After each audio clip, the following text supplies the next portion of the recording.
sometimes. Not right now. Sometimes. Okay, never mind. I mean, keep in mind, the percentage they gave you is taking 41, or instead of out of 51, it's taken out of 58. So like, if you take how many questions you got right divided by 51 instead, that's what you got on the multiple choice portion. So it's like a difference of like 10% or something like that. And then they have to grade the rest. So. Better than you think already, hopefully. Yeah. Do you guys have any questions from last week's stuff or anything about the TBL tomorrow? Is it gonna go up to the lectures that we gonna know all, or it's just gonna go up to the muscle? Through muscle. Through Yeah, muscle? so both nervous tissue and muscle will be on it. Okay. And there are a few pictures from the nervous tissue, so there's pictures on this one. I think it's not 20 questions, but it's 20 points, so some of the questions will be worth more than 1 point. And there's a table for you to fill in some information, stuff like that on this one.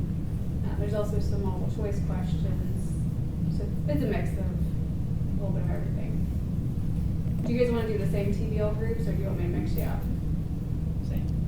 Same. All right. Sounds good. What's yours? I forget who they were, but you gave numbers, so that's good. My TBO group is not here. No, yeah, everyone had one. Oh, okay. No, it's just like, are we allowed in here? Oh, are we allowed to eat?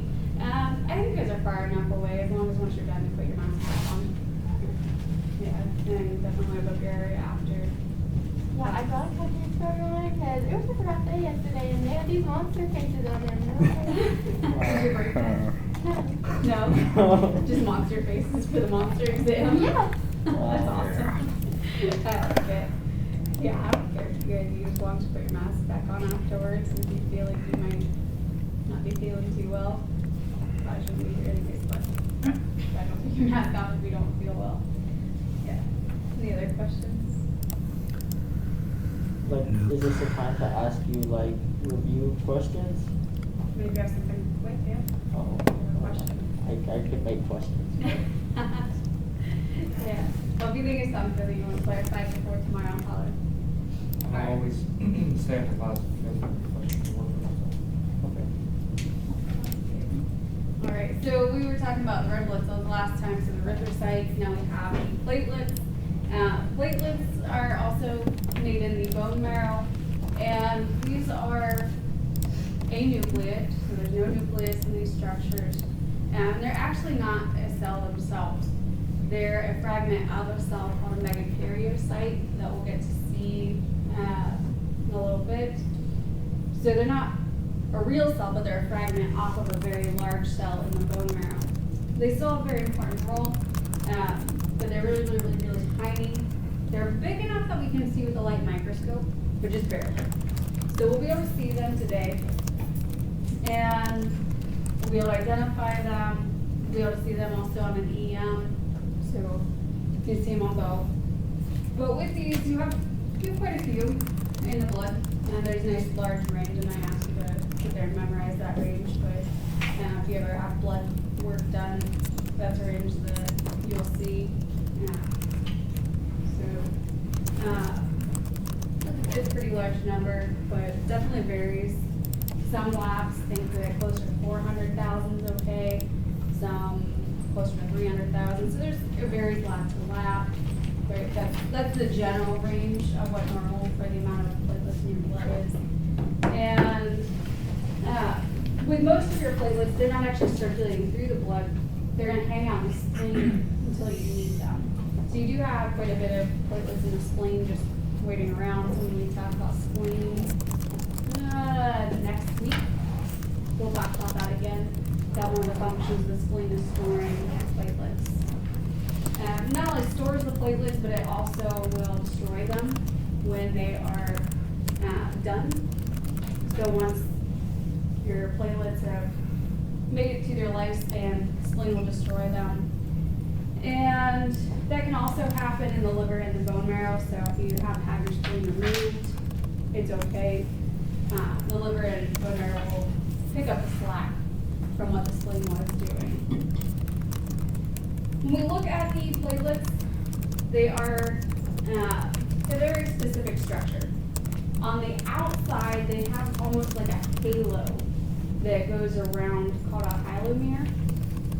And within that hyalomere, this sort of halo region, we won't see any granules or anything. It almost looks like a gray area with nothing in it. But what is there are microtubules.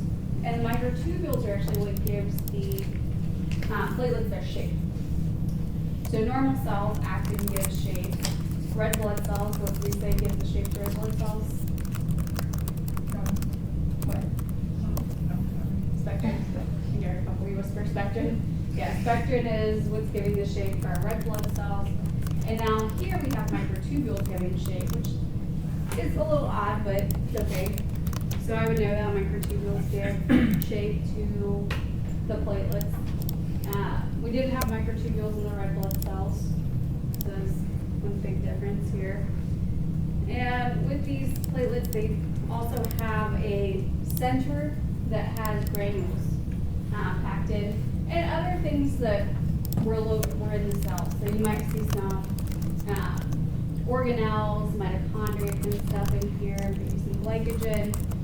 Just as the cell develops, it actually fragments off of a larger cell. So it'll take their plasma membrane and kind of whatever's in the cytosol right there in the cell with it as it pieces off. The area that there's granules, we call that the granulomere. So that's our core, like center of the platelet. It also has a ton of gags on the outside coating it, and a very thick glycocalyx. Remember that sugary coating on the outside of cells? We have that on the platelets. Just helps them with cell adhesion, so they will bind down to cells, especially in cases where we need to form a blood clot. So it's going to help us in that situation. Under an EM, this is what the platelet will look like. Again, around the outside, you sort of have that nice gray halo. That's where the microtubules are located, giving the structure its shape. And then in the center, that's the granulomere with granules, organelles, and anything else that it pulled from the cytoplasm when it fragmented off of the cell. So again, these aren't actual cells. They're just a fragment off of a cell. I would know that. So platelets are not cells. Platelets are not cells. Platelets are not cells. We're being obnoxious. Platelets are not cells. They're just a fragment off of a cell. Yeah. So if there's glycogen in there, is the alpha granules like just alpha glycogen, or it could be anything that is just in there from the megakaryocyte? They'll actually have specific structures within the granules. So we'll see in a minute. There's 3 different granules that can be located here in the center. Yeah, so we'll come back to that in just a second. But anyways, these platelets, again, they're not cells. They're a fragment off of a cell. Being obnoxious because there's textbooks that are like, oh, this platelet, a tiny cell.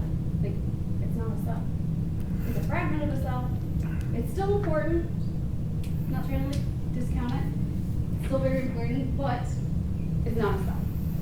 There's actually a school across the street that has a textbook that they've been using that says, platelets, tiny cells with a nucleus. It doesn't have a nucleus. It's granules. There's no nucleus. It's not a cell, it's a fragment of a cell. So their textbook annoys me. It made it through publication, tons of editors, still made it out there. So it frustrates me that there's so much information out there that's not accurate. There's actually also an article that was published that talks about how platelets are cells and goes on for like 14 pages about how platelets are cells, and over half the information is inaccurate. And it made it through publication, and it's been cited so many times it's scary. And it's out there. I think it was funded by the NIH too.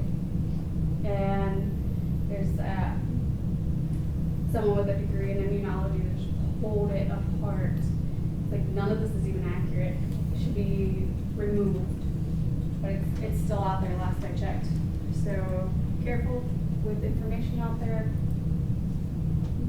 Be sure to read things very carefully. So, good luck with the internet. That's what I want. But anyways, the platelets aren't cells, but they're still, again, very important, especially with blood clot formation. So you still want to know about them, so here's where you get your granules. So their job is helping with blood clotting, and say you've been studying really hard for TBL tomorrow, you're flipping through your pages, and all of a sudden you get a finger cut. Those are the worst. And it went a little deep. It went through the epidermis into the dermis. You've cut a blood vessel now, and you start to bleed a little bit. Please don't bleed. Your platelets are going to help you out. Okay, they're going to come to the rescue. We do get to have granules. So there's holistic granules, but one, they have lambda granules. They're just lysosomes, but got a special name. And when they first looked at the platelets, we also have some delta granules. Their job is picking up serotonin from the plasma. So these platelets do have serotonin in them, but the platelets don't make their own serotonin. And I think that's another misconception. But the serotonin is going to help with muscle contraction. So let's say we cut that blood vessel. You don't want it to just allow blood to keep flowing out. So the muscle, if it contracts, can actually kind of compress where there was that cut, try to block blood flow. So some of our first responses is just trying to constrict the blood vessel, use the muscle in the wall of the blood vessel, and just kind of try to stop that bleed. Then the last one, the alpha granule that you saw, has a bunch of stuff inside. One, von Willebrand factor is actually going to help with the platelets being able to bind down to the wall where you have the damage. Then we have platelet-derived growth factor that's going to stimulate growth from the fibroblasts between the muscle cells so that we can start to heal where we have that cut. And then we got thromboplastin, and that's going to help with making thrombin, something that's going to help with getting that blood clotting, coagulation of the blood. So thromboplastin is calcium dependent. It actually convert prothrombin to thrombin, and that's a pretty important step of the blood clotting process. We don't get into too much of the actual process of blood clotting and the physiology of all of this. So I'd be familiar that we have these granules and some different products inside or substances inside that overall help with blood clotting. So as these platelets kind of bind down or adhere to the wall where we have the cut, it's going to release some kind of attractants for more platelets to bind down. And as we keep binding platelets down to where we have that cut, we're just going to keep stimulating more and more platelets to come until we form a platelet plug or blood clot.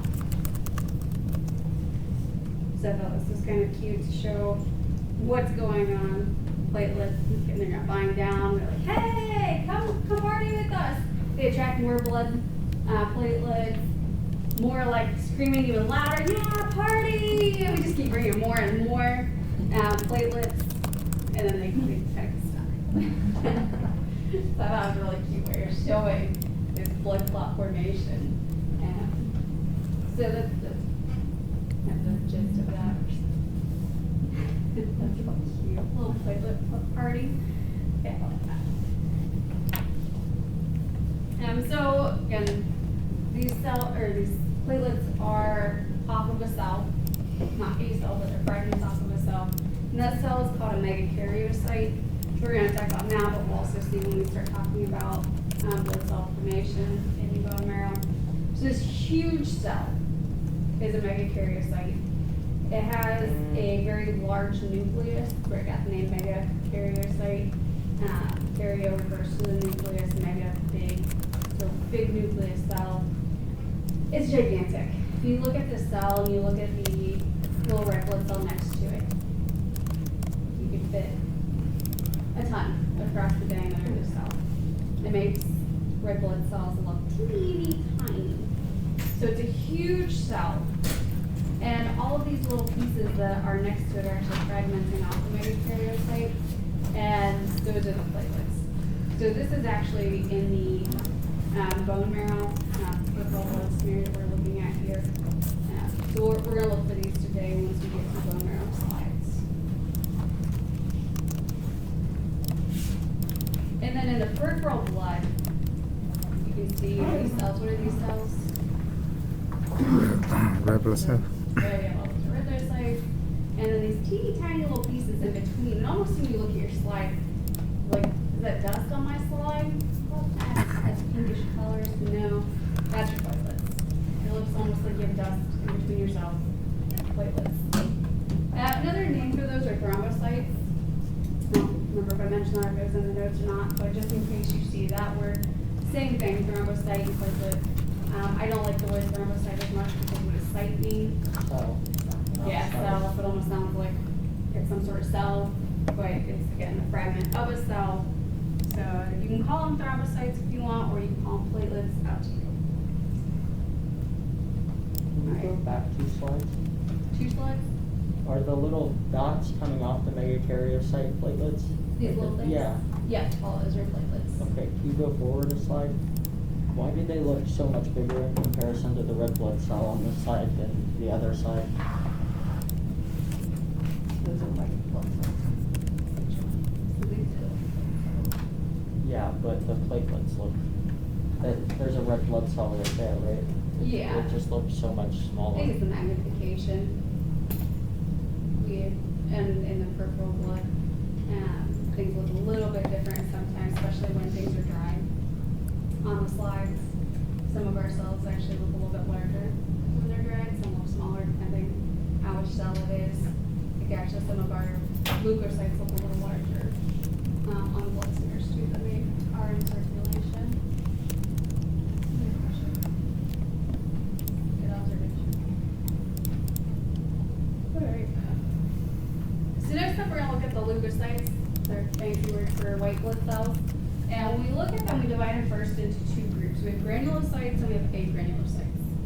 So the granulocytes, when we look at them, we're going to be able to see granules under a light microscope. The agranulocytes, kind of a bad name. They technically still have granules, but we don't see them with a light microscope. So when we first looked at them, it was like, oh, these have granules and these don't. So granulocytes, okay, you can actually see granules. Agranulocytes, we don't see granules. But under an electron microscope, they still have some. With these, we do see the leukocytes in the peripheral blood, but we can also see the leukocytes out in the connective tissue, so they can migrate out of the bloodstream, unlike what we have with our red blood cells. So red blood cells, you see them, you're in a blood vessel. White blood cells, you see them, you could be in a blood vessel or you could be out in tissue, just depends. So they do get around the body through the bloodstream, and then they can also hang out right outside of the blood vessels. We'll come back and talk about that here in a little bit.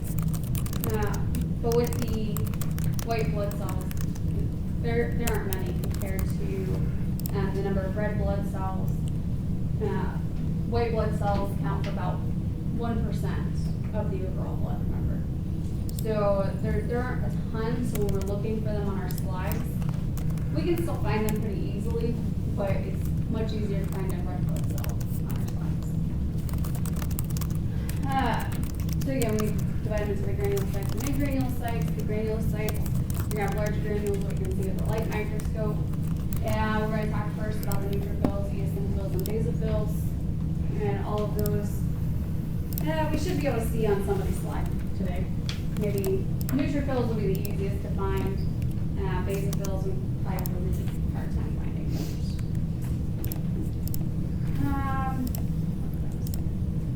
So with all of these different white blood cells, before I forget, I always like to ask about which ones are going to be the highest level in the blood, which ones are the lowest level in the blood. And as we go through it, give you kind of generic, or give you ranges of the percent of these cells that you have in the blood. So the neutrophils are the most common.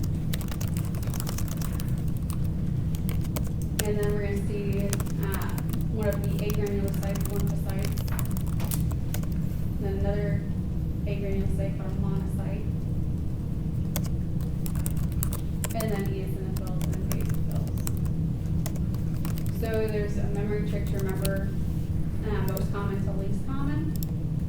It's never let monkeys eat bananas. So neutrophils, most common, bananas, basophils, least common. And yeah, there's a typical range, percentage that you should see of these in the blood compared to other white blood cells.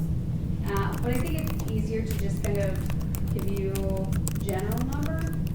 So the easiest way to remember percentages of these in the blood, we do 60, 30, 6, 3, 0-ish, 1. So neutrophils, about 60% of your white blood cells are neutrophils. Then 30% are lymphocytes, 6% monkeys, monocytes, 3% eosinophils, and somewhere between 0 to 1% are the basophils. Yeah, so just a couple memory tricks I wanted to get out there before I forget about those. So 60, 30, 6, 3, 0-ish. Can you- Never let monkeys eat bananas. That's probably more useful than the actual percentages. Usually not super number pusher when it comes to just memorizing numbers. Because again, when you do start working in clinics, that range is usually given to you. It's not like your doctor even has those numbers memorized.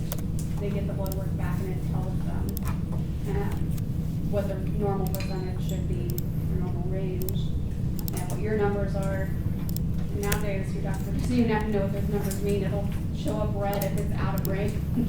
It says, hey, this is a concern. But they have to know what to do with that concern. So it's still useful to have an idea of what's going on. So you can figure out things with your patients. But actually memorizing ranges is usually, it's going to be given to you when you go out into the real world. So anyways, we'll go to the neutrophils first. Again, these are the most common. So you're going to see, when you look at your slide today, and you're looking at the blood cells, again, easiest thing to find would be the erythrocytes. But then, probably your next thing you're going to find is a neutrophil. It'll be one of the easiest things to find on your slide outside of the red blood cells. Again, the sizes of these vary. If they're free-floating in your blood right now, they're about 7 micrometers. But on our smears, they tend to swell up a little bit. I don't know if it's the stain that we use that causes that or what. But they look about 10 to 12 micrometers on our slide, so they're going to be larger than the red blood cells. Yes. So do we need to know the sizes of each? No. The size just kind of helps give you an idea of which one you're looking at. So when we hold up on a slide, say, okay, this is larger than red blood cell. No. Yeah, red blood cells are about 7.2 micrometers. So if you see a larger cell, most of our white blood cells will look larger. But most of the ones we see right now are about roughly 12 micrometers, and especially the granulocytes, going to be about 12. We'll see different sizes when we look at the lymphocytes and monocytes. With the neutrophil, one thing that's going to help us identify them is the nucleus. So the nucleus has lobes. All the lobes are connected, but sometimes depending on the angle we are looking at it, might look like they're disconnected and it's multinucleated. You usually can see a little bit out of connection between the lobes. And they're usually 2 to 5 lobes. Most of the ones we'll see have 3 lobes, but as they mature, they'll have more. So you'll see maybe 4. Most you'll see is 5 lobes. The nucleus, but again, 3 to 4 is pretty common on our slides. When we look at these, we also want to look at the granules. The granules that we're going to see on our slides, same kind of a lightish pink color. Those are the ones that we can see. And then there's granules that we can't see. We can see them with an electron microscope, but not on our light microscope. So the 2 granules, we have the primary or specific granules, and those are basically lysosomes. Or sorry, they're not lysosomes, the next one's the lysosomes. These are the ones that we can't really see on our slides. But when we look at the electron microscope picture, we will see these. These have, I would remember lysosome, or lysozyme. That's the enzyme that's inside of these. Its job is working on the cell wall of bacteria. So the cells, the neutrophil's job is killing bacteria. That's one of the big functions. It phagocytizes bacteria, it kills bacteria. So once it phagocytizes the bacteria, this granule with the lysozyme will actually help with breaking down the cell wall of the bacteria to help destroy it. Then the granule that you can see, we have these aerophilic granules. Those are the lysosomes. We have someone say they're special in these cells, so we should give them a special name. They have a lot of enzymes to help with killing the bacteria, but the main one is myeloperoxidase. This one is pretty cool. It'll actually use oxygen and eventually convert it to, well, basically bleach. So it's called a hypochlorous acid, is what this enzyme will convert oxygen to. Some biochem steps in there that we aren't concerned with. But it'll, again, myeloperoxidase uses oxygen to make hypochlorous acid, which is bleach. So what these neutrophils do to kill the bacteria, besides breaking down their cell wall, will actually use the bleach product that it made and bleach the crap out of the bacteria. So bleach is, when you've used it in cleaning products, you can use Clorox usually. So you're using the bleach to kill bacteria. Your neutrophils are doing the same thing, basically making bleach and using that to kill the bacteria. So I think that's kind of cool that your cells can do that. Questions about that part? So here's a whole list of stuff. I would remember neutrophils, the big thing, lysozyme, and myeloperoxidase. If you look up the granules, you can get a whole list of things that are found in these. We're not going to just memorize lists. The major ones, again, lysozyme is helping break down the cell wall. Myeloperoxidase making the bleach, bleaching the crap out of bacteria, killing it for you. Right? So those are the two I remember. Yeah. The specific granules you can't see on the light microscope, but the azerophilic granules or the lysosomes you can see in this case because they'll pick up that stain pretty well. But we can see both of them on the again, their first job is phagocytizing the bacteria. They're also first responders, so they do leave the bloodstream. So let's say, again, if you have that paper cut, we have the platelets working on sealing off that cut, but then we have the neutrophils. They're going to respond first. They're going to be able to migrate through the tissue, make their way to the site of infection, and we'll actually, if you have any bacteria invading, which your skin has plenty of bacteria on, you cut yourself, it's going to start invading. The neutrophils will actually be the first responder to start phagocytizing that bacteria. Once that happens, they don't go back to the bloodstream. So neutrophils don't return to the bloodstream once they leave. Once they're out there and they phagocytize the bacteria, kill it, they will also die. So if you've ever wondered what pus is, yeah, neutrophils. Red. Red. You said red. Rip. That's Oh. Thanks. I'm very slow. I know these poor little guys, they work so hard for you, they protect you, they kill that bacteria, and then that's it. Their life is over. They saved your life, now they're done, so they're like the front line of soldiers marching in. So I had a cool video to show you that they actually phagocytize stuff. Sorry, it's got an awesome song for you.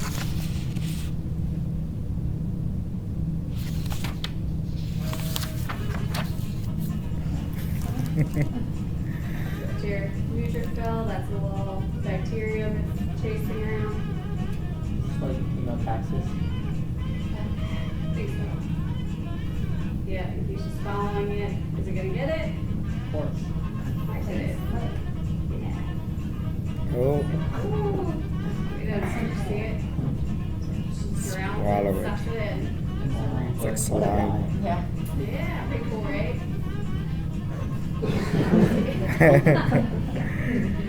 I thought it was pretty cool. You could actually see it, not just believe what the textbook says or what I said.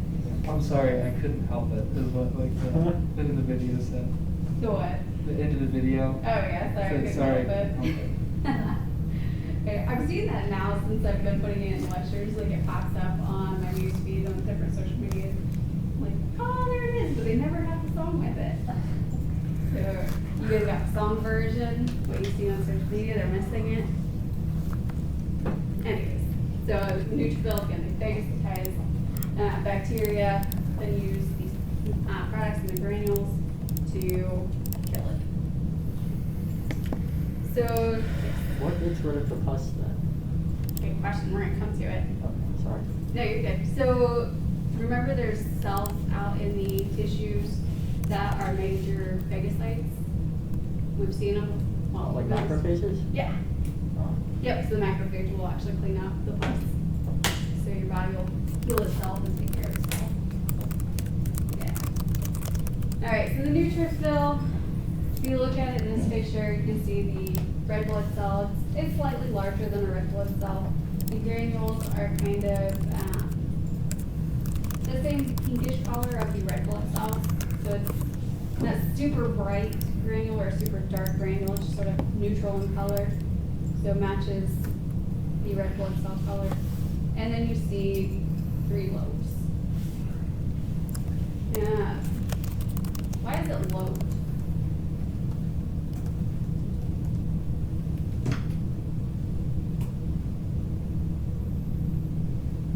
Any guess? Oh, do they make, I don't know, do they make like different things in different parts of the nucleus and want to keep it separate? Maybe. That sounds like a good guess. Is it lobes off makes different things? Maybe it's. We don't know. We're not sure. Maybe, so these cells are able to crawl and squeeze in between the cells of your walls of the blood vessel and squeeze out through the tissue. So maybe it has something to do with, and actually squeezing in between, maybe something to do with more surface area of the nucleus or more amount of nucleus for making those proteins. Yeah. Is the small thin line the lobe or the big? The thick part. So there's a little bit of chromatin holding the 2 lobes together, but these big things are the actual lobes. Yeah. He's like orchestrating the pretty well-developed organization, so he needs a place to sleep, and he needs an office. So you like made rooms? Yeah. Maybe, yeah. I honestly have no idea, but I like Place that. for when That's guests cute. come over. Yeah. Yeah, but overall, we're not really sure. It's nice that way for us to identify these cells, gives us something else to look for, especially when we use different stains. Sometimes the granules look different colors, or some of our slides are so old that the stains started to kind of fade, and they all look kind of crappy on some of the slides. So it helps give us something to look for. If you see any on this slide? Neutrophil on there? Yeah. Yeah. 1 or 2? 1. Good, 1. So that's a different white blood cell we'll look at here in a minute. But right there, it's larger than our red blood cells in our smears. We see very lobey. If you look at the nucleus and the granules are very similar in color to the red blood cells. So that's definitely a neutrophil. We'll come back to that one later. How about this one, Annie? Yeah, 3. Is this blood from a male or a female? How do you know? Because the little Yeah. appendage hang off the Water nucleus. body. Yeah.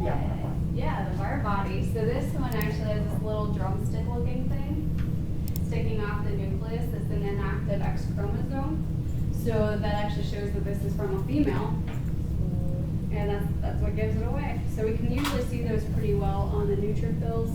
You're not the only cell that can have them, but just one that it's usually easier to see a bar body on. So you can tell that this is blood from a female because of that little drumstick bar body. Ooh, what are those? Platelets. Good platelets. Not cells. Not cells. Yes, very big. If you miss it on the test, I'm gonna cry. It'll be on there. It will, for sure. Yeah, definitely. By the way, true false questions, if any part of a true false question is false, the whole thing's false. So as soon as you get to a false part, you quit reading. Do you have a question, Taylor?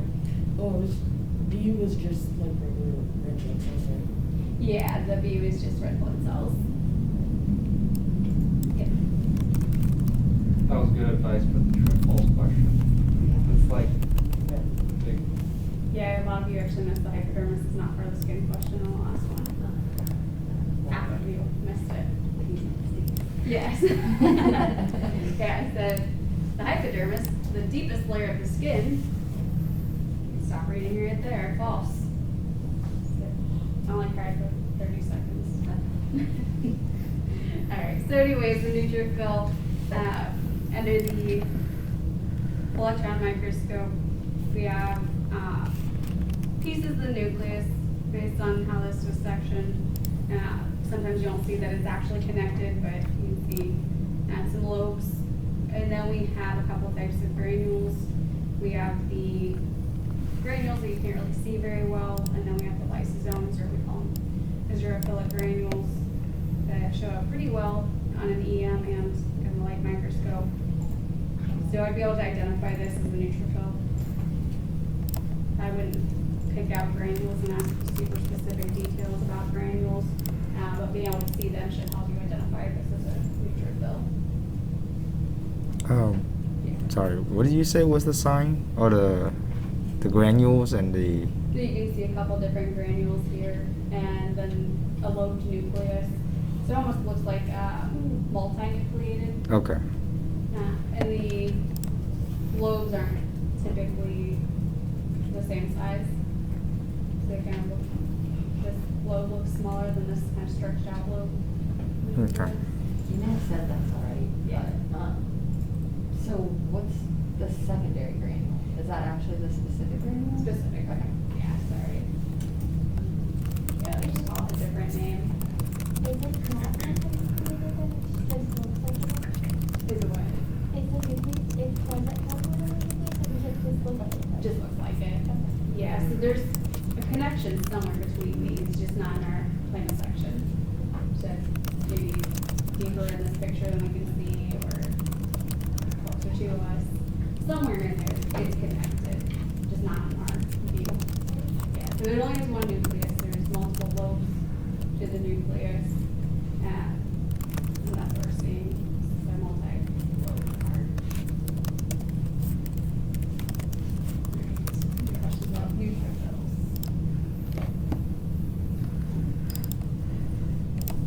Next are the eosinophils. Eosinophils, and we have the never let monkeys eat. The name is there the second least common. So there are very few eosinophils, so they're usually a little more challenging to find on your slides. But we usually can find them when we're looking. So we should be able to at least find one on your slide. Might take a little while, but I think you'll be able to find it. If it's taking you a long time, just quit. I would spend hours looking for it. Look at a picture of one. The pictures, I think, usually look very good. So, like on your slides, sometimes your slide you're like, mine looks nothing like what yours looks like. I've heard you guys say that often. Mine looks nothing like yours. With blood, yours will look exactly like mine. You won't see weird stuff too much, maybe one of your slides, but usually not. So if you can't find it, yours will look just like the picture on here. But anyway, so the eosinophils, they're also about 12 micrometers, so they'll be, or at least on our slides, they'll look about the same size as the neutrophils. But instead of 3 to 5 lobes, they're gonna have 2 lobes, so they have a 5-lobe nucleus, never has more than that. And with the granules, they really, really pick up that orangish red dye. So they're gonna be a bright red to bright orange color with the granules. At the EM level, I really like these granules because they have a crystal inside and makes it very distinct from any other cell that we see. So the granules are actually really gonna help us identify eosinophils on our slides if we're looking at an EM. If you're looking at, again, light microscope, violent nucleus, bright red granules. These cells' job is attacking parasitic worms. So if you were to get a parasitic worm infection, your eosinophils are gonna help with that. And they have a whole list of things in the granules, but the major one is something called major basic protein, and that's the antilarval. Okay, so there's, I don't remember if it's in your notes or somewhere, there's a nice long list. There's histaminase, peroxidase, catalytic enzymes, there's all kinds of stuff packed in these granules, but again, the major thing is major basic protein. That's the antilarval. So as these cells attack parasitic worms, it's going to use this protein to help kill it. So usually these parasitic worms are pretty large. You're going to need multiple eosinophils to help kill it, break it down, eventually phagocytize the pieces of it that are left over. So we have a video to show you what that looks like too. It does not have the annoying song. Maybe it's silent, but it's really cool. So you have a parasitic worm. Yeah.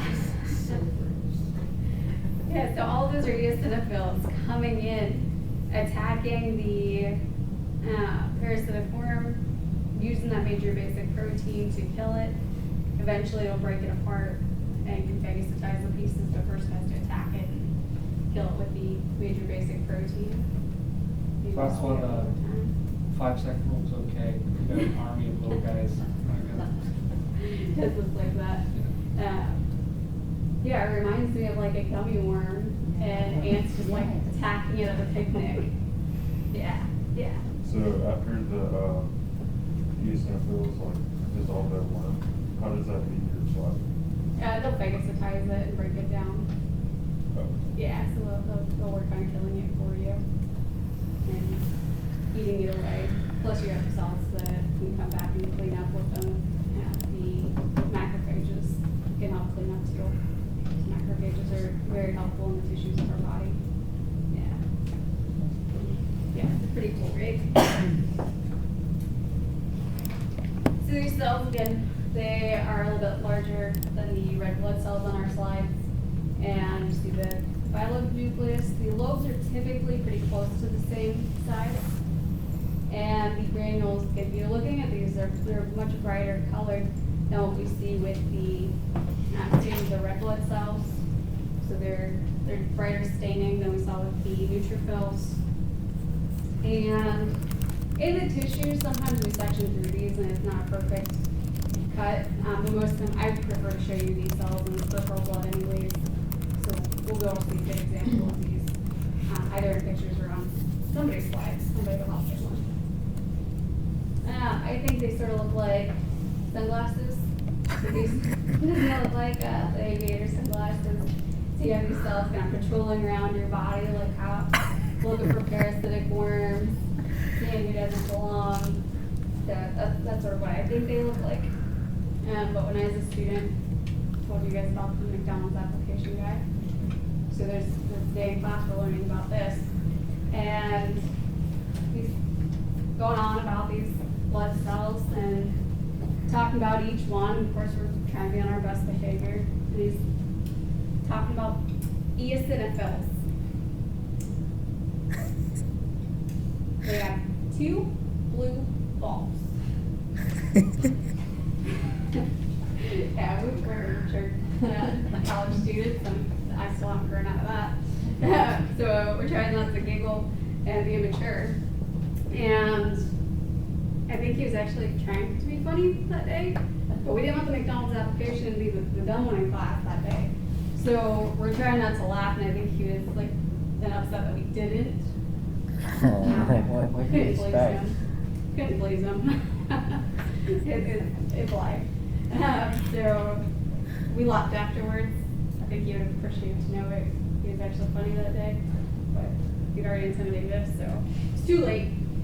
But if you ever talk to people that have went to Wright State private med school here, I think that's hilarious.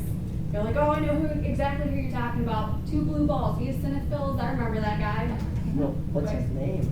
Dr. Reed. Dr. what? Reed. Dr. Reed? Yep. Dude, what a hero. Yeah, med students loved him. But he was intimidating to grad students. I don't know why. But I think that students maybe are a little less, not as easy to intimidate. I don't know. We were intimidated anyways. So 2 blue balls, that's your eosinophil. So that's one right there. And you see it's larger than our red blood cells. 2 blue balls and brighter red granules. Under, what are those cells? Yeah, erythrocytes. So the granules are the major basic protein. They have major basic protein, yeah. There's some other stuff, other things inside, but that's the one we care about. And then under an electron microscope, okay, we have the 2 blue balls, not really here, but are bilobe nucleus, and it is connected, just sometimes difficult to see on these slides. And then the granules, you look at them, they have a different shade in the center where that crystal is. So that stands out, something we didn't see in any of the other granules. And on this one, I think it's even better. So you have the different shade in the center. And I think these granules look like Reese's cups. You like bite into one, you got peanut butter center and chocolate on the outside. The one, Huh? the ones on the other side look like coffee beans. Yeah, they do. So I love these even more. They just keep getting better and better. They're funny for us immature people. Coffee beans, I love those. Reese's, I love them. These cells are just the best. Hot dog. Yeah. Yeah. hot dogs. Is it hot dog too? Yeah. So we're Got your common. hot dog here and the bun on the sides. Yeah. And here you got your, doesn't that look like a Reese just cut open? You got the peanut butter and chocolate around it? Yeah. Oh, Oreo. that looks like blue. Look like Oreo. Ooh, an Oreo, yeah. This one, Yeah. yeah, it does. So this one's all about the food. So this one's definitely a fun blood cell. I like this one. Very good. Yeah, so eosinophil with the electron microscope I think should be an easy one to identify because I really like these granules. I like putting this one on the exam. So you might see eosinophil EM on your lab practical in a couple weeks. Doesn't it? Yes. Oh my goodness. Not great. All right. So last, granulocyte or basophils, these are least common. So if you find one on your slide, you get really, really excited, take a picture, show everybody, you've got the magic slide. There's like one slide out of all of their slide boxes back in the med office room that has tons of them. I don't know what happened on this slide, but oh my gosh, everywhere you go, there's tons of basophils. It's very odd. It's some sort of issue going on. These are also about 12 micrometers, so all of these granulocytes look about the same size on our slides. The nucleus, if you can see it, sort of looks squiggly like an S shape, but usually the granules, and these are so large and so dark purple, that it's difficult to see a nucleus. So the granules are going to take up almost the entire cell and what we see and what we're going to look for. The granules have histamine, and then the other one, heparin sulfate versus heparin. People are still arguing over which one it is. Is the sulfate is not? I don't know why they can't figure it out. we're just gonna remember histamine and leukotrienes. So if you wanna cross out heparan sulfate, that's fine. Somebody will argue with you about it anyways one day. Yeah, we believe it's heparan sulfate, but someone will argue with you and it's not worth it. So, histamine and leukotrienes, they're inflammatory chemicals, gonna promote inflammation. So this is very similar to what we learned with the mast cells. They're also stimulated by IgE antibodies, but turns out these are not the same cells. So mast cells and basophils, the mast cells still come from bone marrow cells, they're bone marrow derived, but they're not coming from the exact same cell line. So there are different cells, basophils versus mast cells, but in general, function-wise, remember, oh, these are very similar to mast cells. I think that'll help you. So again, they're IgE stimulated and have the histamine and leukotrienes just like we saw with mast cells. So again, these cells, very dark granules. They pretty much take over the entire cell. You can sort of see a nucleus back there, but not very well. And they're getting larger than our red blood cells. So I got this off that one slide I was telling you about. Someone had it one year, and we were really excited that we got to see basophils on somebody's slide, so we took pictures of it. If you have that slide this year, we'll take pictures of yours again. It's gonna be very good. Did we have the on ours last year? Maybe, I feel like Shayna had one. Yeah, I remember, I thought we did too. I think she might have had one. Everybody else had all the other stuff, but not basophils. Yeah, so this one, if you can't find it within, while you're searching for the other ones, I would not specifically search for it. Now, again, it's on our range, somewhere between 0 to 1% of the white blood cells are used. So if you have one of these people that are closer to 0%, you're really gonna have a hard time finding it. So, sorry, there's your basophil, again, very dark purple granules, difficult to see a nucleus. Granules take over the whole cell all the way out to the edge. And that's what it looks like on the EM. So if you look at this compared to the other cells, the granules are much larger. So granules are larger than the other ones. And the nucleus isn't as lobulated. Kind of squiggles around a little bit, dented in on the sides. Not a circle, but not very lobulated like the others. Alright. Questions about that one? Maybe C1, but probably not. I have more of a general question. Sure. So, are like all leukocytes able to leave the bloodstream? Yes. Okay. Yep. So you can see, I'm not sure if I've ever seen a granule or a basophil. In general, most of the time. In general, they can leave. Basophil may be a little more questionable, but all the others. Definitely. So you'll see neutrophils and eosinophils out in connective tissue. Definitely tons of lymphocytes out in connective tissue and monocytes. But monocytes will change their name once they leave the bloodstream. Do you guys remember what they changed to? Macrophage. Yeah, macrophage. Yeah. So that actually leads into this part. Especially these granulocytes, when you look at them, some of them are located in the blood flow, so in the peripheral blood floating through. But we also have another group of these leukocytes that are in what we call the marginating pool. They're located right outside of the blood vessels and just kind of hanging out there until they're needed somewhere. So sometimes when we see blood vessels, you can see some of, usually neutrophils, kind of hanging out outside of the blood vessels. And we call that, again, marginating pool of cells. So they're there in case of an infection where they need to make their way through the tissue and maybe the first responders So this is talking about leukocytes in general, but neutrophils is the major one we're talking about in this case. And with those neutrophils, again, some of them are right outside the blood vessels. We call that the marginating compartment.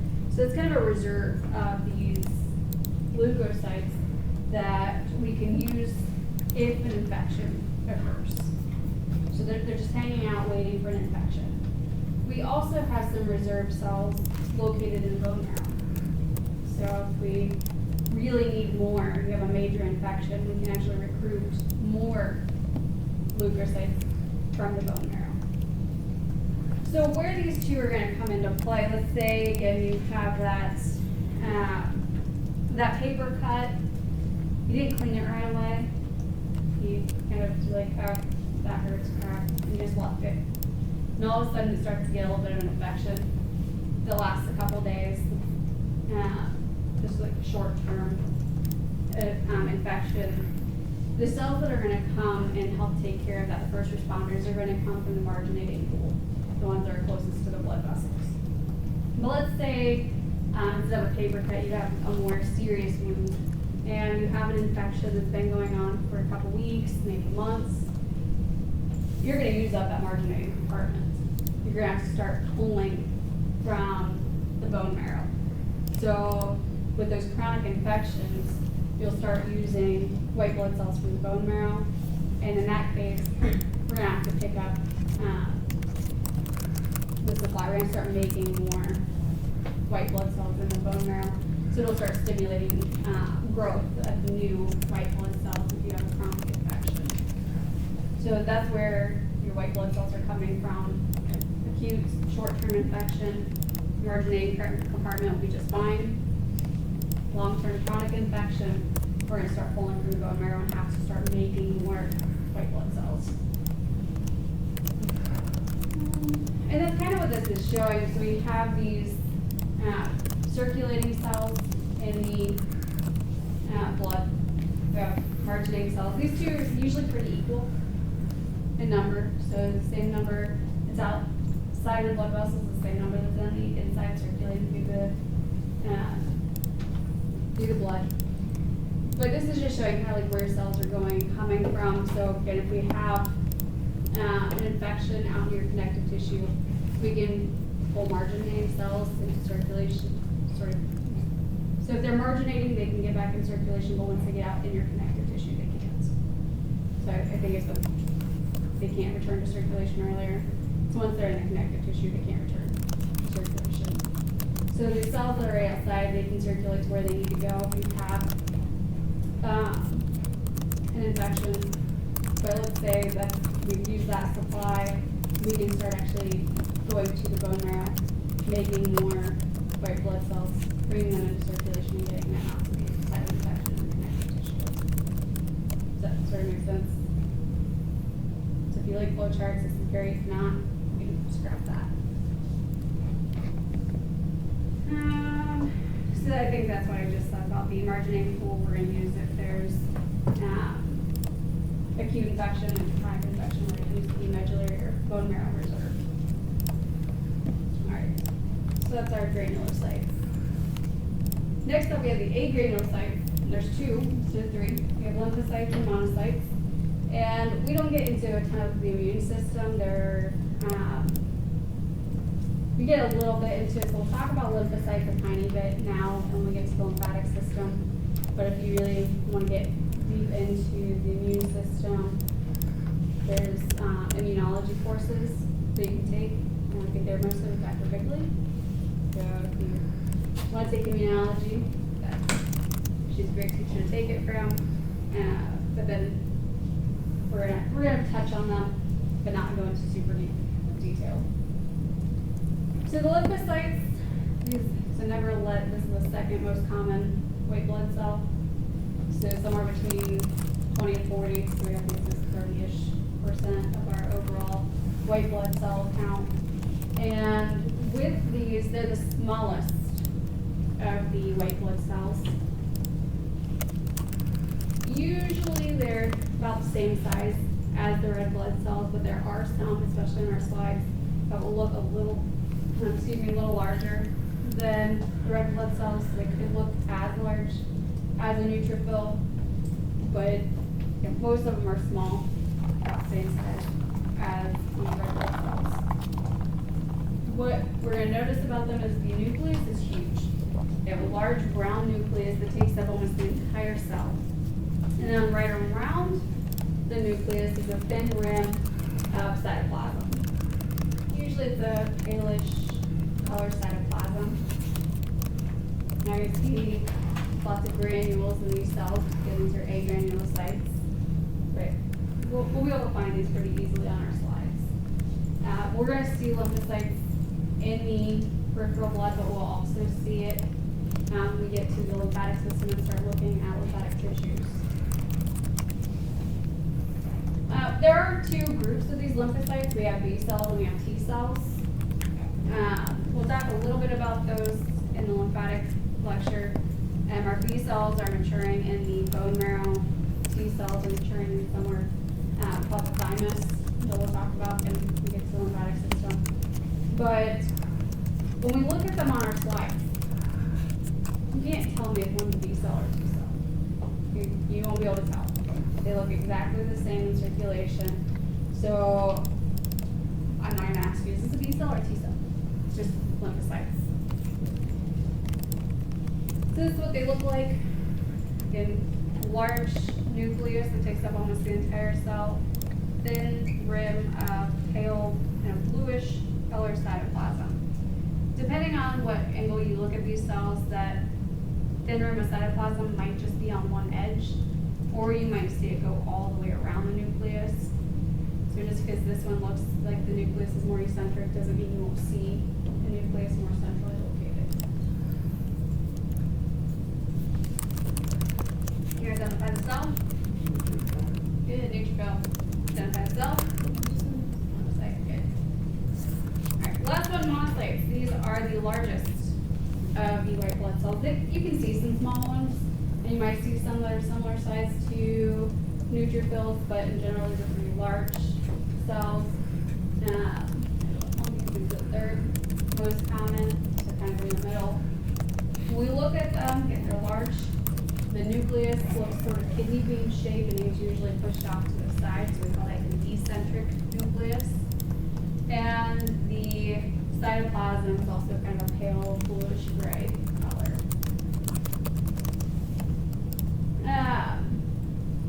You want to look for the indented nucleus. That's one thing that's going to help us identify these. And there are granules, there's lysosomes in these, and they are phagocytic cells. Usually phagocytes have a lot of lysosomes, so we call those eosinophilic granules. But we don't see those very well in our slides. So they were eventually first called agranulocytes, no granules in these, but they truly do have lysosomes. But we talked about these being able to leave the bloodstream, and when they do, they become macrophages. We've seen those already. We talked about them in connective tissues. We saw slides with them in the liver. So they're going to be all over the place in the body. We'll see pretty much macrophages the entire semester. So here's a picture of one. You look at the size, you can probably fit 2.5 red blood cells along the diameter of the cell. Now it looks U-shaped to kidney bean shaped with the nucleus and palish blue-gray cytoplasm. This one's a little on the small side, but there's you a nice monocyte, an eccentric nucleus, kidney bean shaped, pale bluish gray cytoplasm. What's that? What is it? Lymphocyte.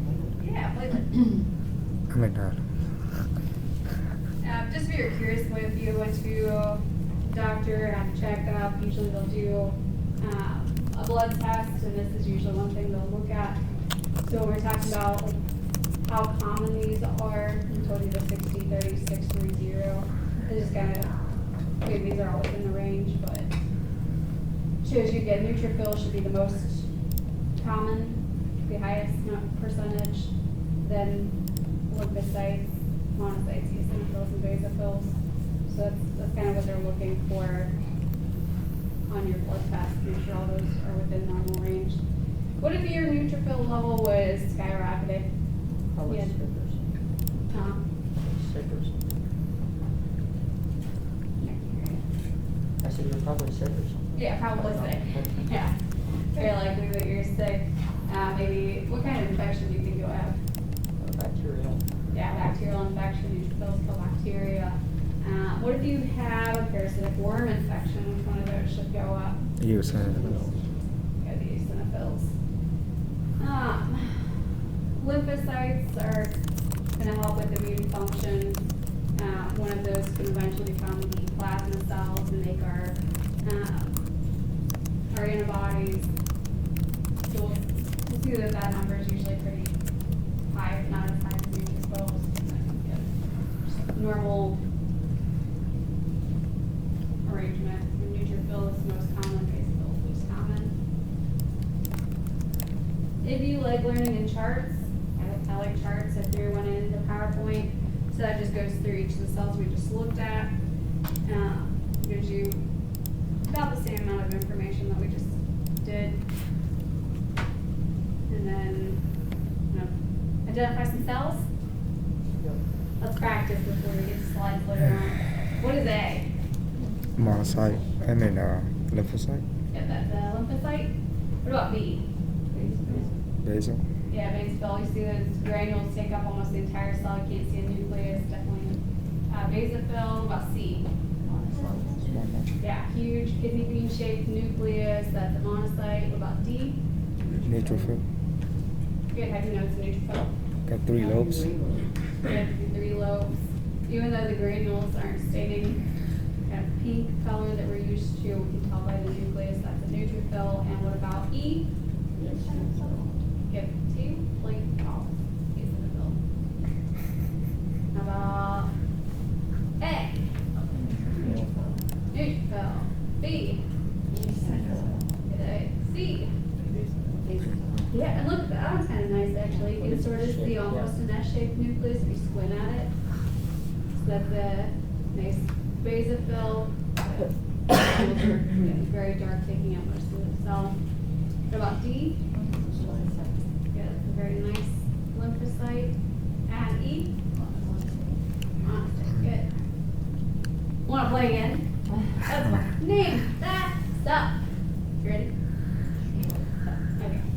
How do you spell? Neutrophil. Good. Neutrophil. How about those? Red blood cell. Good. Erythrocytes. That one. Basal. Good. That's basophil. That one. Lymphocyte.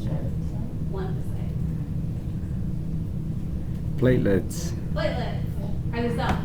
No. Ooh. Lymphocyte. Good. Lymphocyte. That one. Monocyte. Monocyte. Yes. That one. Neutrophil. Neutrophil. I'm not very good at Is that basal? Yeah, that is an eosinophil. Or eosinophil? Not very good, but it's one. Probably not one I would use on a test. I like the classic textbook eosinophils. Oh, that one. Mono. Good. Those. Neutrophil. Neutrophils. How about those? Platelets. Platelets. What about Nu- that one? Megakaryocyte. Yeah, that's a megakaryocyte. So big. So what are those? Platelets. Good. Then this is actually from the bone marrow, so you have a bunch of other stuff that we don't know yet. All right, that was fun. Good, so very good. Yes. Are plasma cells coming back because of the progenitor cells, the lymphocytes? Yep. So they are coming back. Plasma cells are coming back. So they're gonna be like on the exam, like the practical, or? Could be. Yeah, we'll talk about them. I think a tiny bit next week. I'm not sure if I'm gonna Do you want me to be on it? No, but basophils might. It's nothing there. All right, let's take a break, and we'll come back and talk about blood cell formation real quick. There's not a ton to say about blood cell formation because that's just kind of making sure we can identify some of the cells in that lineup. And we'll get bone marrow and get our microscopes out and try to practice finding some of those. All right, so come back at 11:17.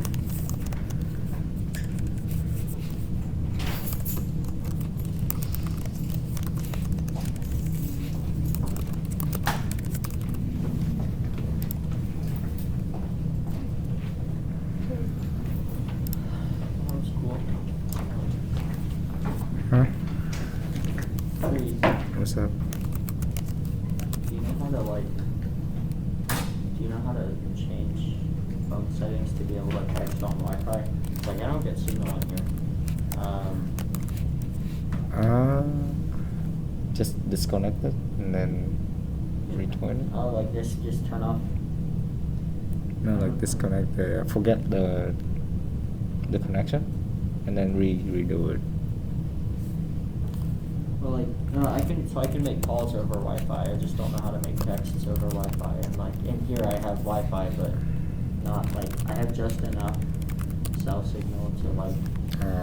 You could try turning your data off, like your cellular Yeah. data, and then just use just Wi-Fi. That works for me sometimes. Yeah. Or you can get a new phone. I'm just kidding. I guess I could say you could say get a new provider, but I don't know if there's much better than Verizon out there. So like, I don't do it. Verizon? Like, It depends, to be honest. Depends on if you're on the West Coast or East Coast. They cover more. Yeah. If you look it up on this certain charts, that will shows like where the Verizon cover more, and then where T-Mobile cover more. So if you're in the area where, yeah. More, then you have better connection. But they kind of overlap to some areas, so you can have either or. How do you guys feel about this TBL tomorrow? No I reply. haven't really studied much for it. Yeah, I'm Do saying another crap. until today. Yeah, I'll have like a little bit of time today. Like this morning is when I started studying for it. Yeah. Except for I missed lecture for one of the muscle things, so I studied like half of the muscle stuff to catch up from the lecture I missed. Yeah. But that's, For some reason, I was looking through the the nervous system PowerPoints last night, and it felt like it was on the first exam. Like I feel like I haven't seen that in so long. I felt like we were already tested on it. Oh, really? Yeah. So I need to look at the muscle stuff because I think I forget all of that stuff. And I'll like, yeah. Oh, we're gonna have some group. It's just Let's see, neurobio.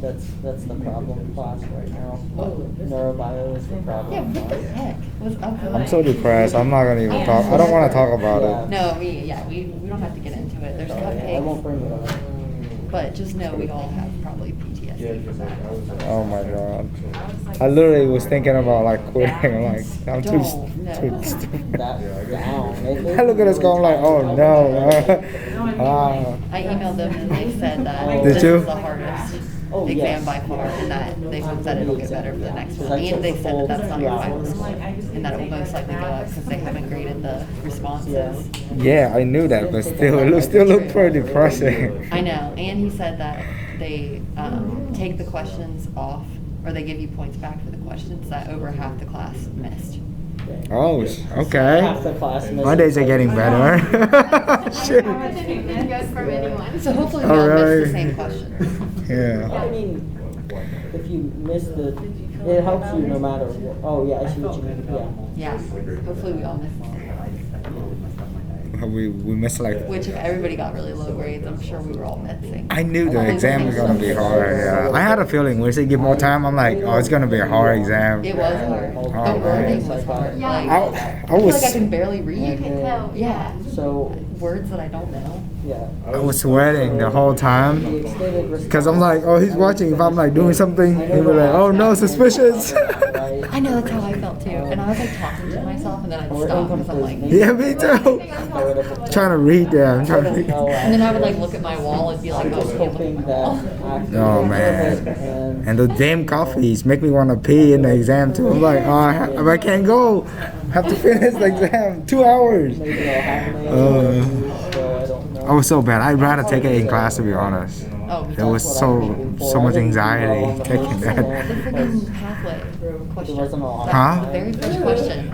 When have they ever told us if it's different from the left or right side of the body? Like, they never generalize, like saying draw for the right leg or draw for the left leg. They've always just said draw the DCML pathway. Oh. And we've all just drawn it the well, same you way, know how like many you left. got right Or on multiple right. choice at least, so You know what that's I mean? helpful. So I felt like I think that's it. Yeah, just from the leg. It doesn't. Does it matter? Yeah, I don't think it matters. Does I it? think it would if it's from left or right, because the process of midbrain. Yeah, I So you have to divide it, the points. Wait, hold on. Divided Right. by Let me look at. to get your score for the multiple Yeah, choice. I did the So anatomy. it ended up being like. Is it symmetrical? Like I mean, the VPL or VPM are they on both sides? So if that Yeah, makes that's Oh, what they don't no. tell us. Like you wouldn't. It took your, Exactly. your score out of 58, there were 58 Oh, not questions, yet. There was like and only seven. seven Yes, of and like those it didn't questions say were how you were graded, supposed to so rate you them. got Like we were supposed to rate them from like top to bottom. Right. Yeah, right. Ah. I was like, okay, like what? You know, like Oh my Maybe God, hopefully, that's either way, like, if you got it right, hopefully you can argue for whichever direction. Just The first one after the specific response with the pathway from the I've PowerPoint never slide. been some that I'm sure I messed I've some never that been up. so I mean, it was flustered. just regurgitation, but like, Just like I knew it was if you hard. messed up one, then I was fried by I that. nearly have a heart attack when I see the score. Gee. So we're gonna talk about blood cell formation, our basic names, that's hematopoiesis. Yeah. So with this, we're gonna look at how the white blood cells form and the red blood